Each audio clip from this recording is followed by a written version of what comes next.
ప్రపంచంలోనే అత్యంత కోటీశ్వరుడైన ముఖేష్ అంబానీ కొడుకే అనంత్ అంబానీ. ఇక రీసెంట్‌గానే మనం ఈయన ముచ్చట ఇంటనే ఉన్నాం ఇక ప్రతిరోజు. ఎందుకనంటే ఆయన పెళ్లి గిట్లా జూలై 12 తారీఖున ఘనంగా నిర్వహించారు కాబట్టి ఇక అందరూ ముక్కున ఏలేసుకునే విధంగా పెళ్లి అసలు ఏ మాట లేకుండా మస్తుగా జరిపించిండు. ఓరా ఓరిగా జరిపించిండు ఘనంగా.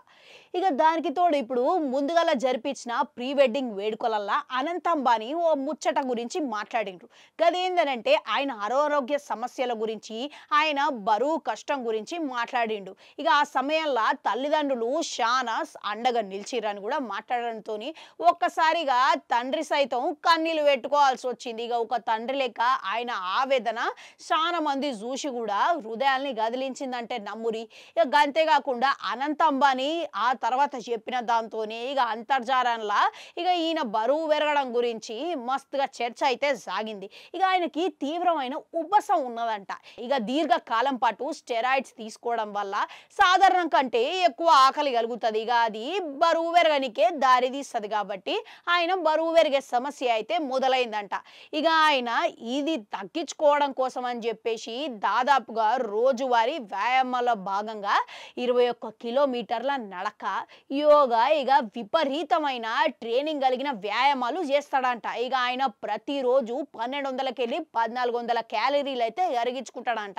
ఇక దీనికితో పాటు ఆయన స్వచ్ఛమైన ఆహారం మాత్రమే తీసుకుంటాడంట. ఇక బయట చెత్త ఏది తినకుండా కేవలం ఇంట్లో వండిన ఆకుకూరలు, కూరగాయలు, పన్నీరు, మొలకలు, పప్పులు గిట్లాంటివి మాత్రమే తీసుకుంటాడంట. ఇక గంతేకాకుండా ఈయన ఒక మంచి ప్రణాళికను పెట్టుకొని రోజువారీ వ్యాయామం అనేది ఒకటి సెట్ చేసుకున్నాడంట. ఇక ఆయన ట్రైనర్తో సహా ఎట్లాంటి మందులు అవసరం లేకుండా బరువు దగ్గనికే మంచిగా సాయం కూడా చేస్తున్నాడంట.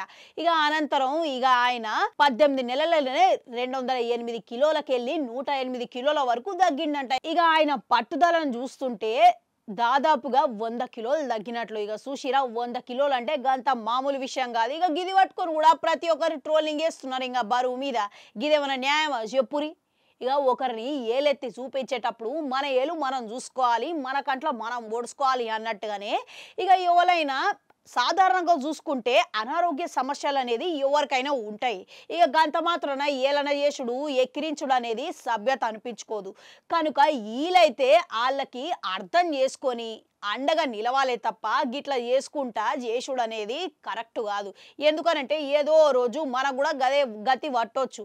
అందుకని గిట్లాంటివన్నీ మానుకోవాలనుకుంటా మంచిగా సపోర్ట్ చేయాలని కోరుకుంటా మళ్ళా కలుద్దాం.